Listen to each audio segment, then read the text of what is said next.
In this last video, you will see the ultimate betrayal of the Hawaii State Teachers Association to its members. HSTA's attorney will argue against one of my chief points in my case against the Department of Education.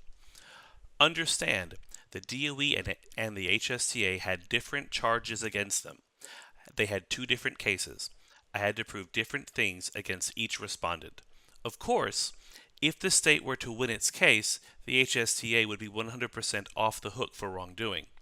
However, if the DOE were to lose, and they did, it doesn't matter what happens in the HSTA's case. Even though HSTA won, it is a public relations nightmare that some teachers bravely stood up and did the HSTA's job for them. Even worse, as you are about to see, we won despite the HSTA butting into the DOE's case with what can only be described as an inappropriate, baseless, Hail Mary last-ditch effort to save the DOE's case. Get your popcorn. This was my unexpected heart attack of the hearings. If the employer had an established written, formal, and official procedure for the periodic repricing review pursuant to HRS 89-9F2, do you believe the employer's use of 89-9F2 would have been appropriate in this case, other than its repeal of HRS 302A, which you believe is a violation of the 14th Amendment? If I understand your question correctly, I believe yes. Yeah. Were you aware that there is an actual written policy? No, I'm not aware. Okay. Board members. I object. Let me finish. He had a Let me finish.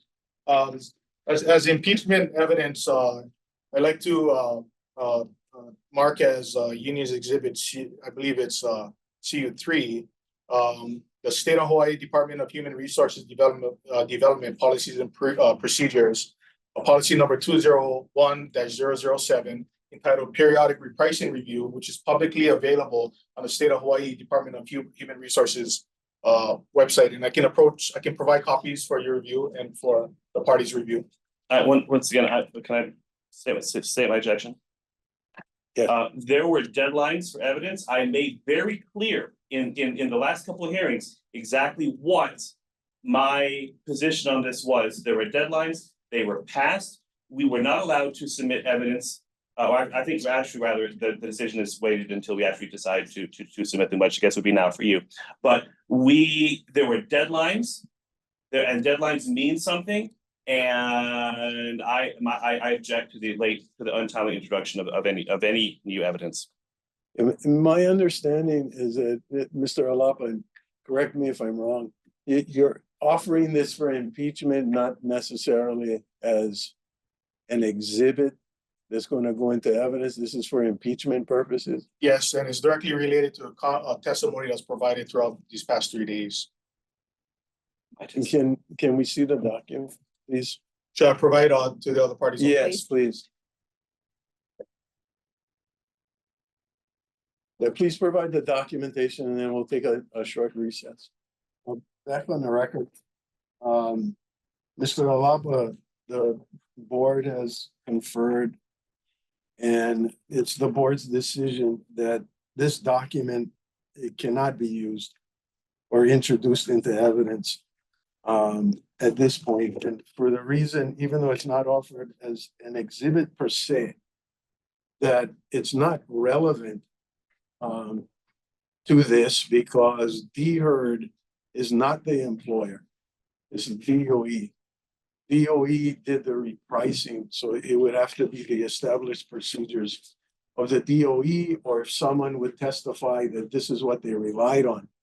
However, which leads to the second point of its improper impeachment, because Mr. Bacon's testimony was there were no procedures. And I believe Ms. Eshelman said that she wasn't aware of any procedures. So we don't believe that it's proper impeachment, but I'll let you respond. Well, number one, I think I'd like to know if I can call a rebuttal witness for the employer's case. If not, I'd like to reserve the option to call rebuttal in our case in chief, and it's a weird dynamic, but I know this is not my case. You heard it. Here are the quotes. Can I call a rebuttal witness for the employer's case? If not, I reserve the option to call a rebuttal witness in my case in chief. And then the best one, I know it's not my case. What you did not hear was the 10 minutes both before and after that clip of the HSTA lawyer doing his best to save the state's case. The HSTA has had set me up with questions to get me to agree to a set of conditions they were going to introduce, in an attempt to trap me and end my case against the DOE. The HSTA thankfully failed. The HLRB soundly rejected the HSTA's inappropriate evidence on behalf of the Department of Education's case. In the end, I received a scare. The HSTA demonstrated their true colors, that they would rather help the Department of Education's case to strip us of our rights than to fight for the rights of their members. If this has made you upset, share the video to all HSTA members you know and make some noise to your school and HSTA chapter leadership. We deserve better, and we should demand change.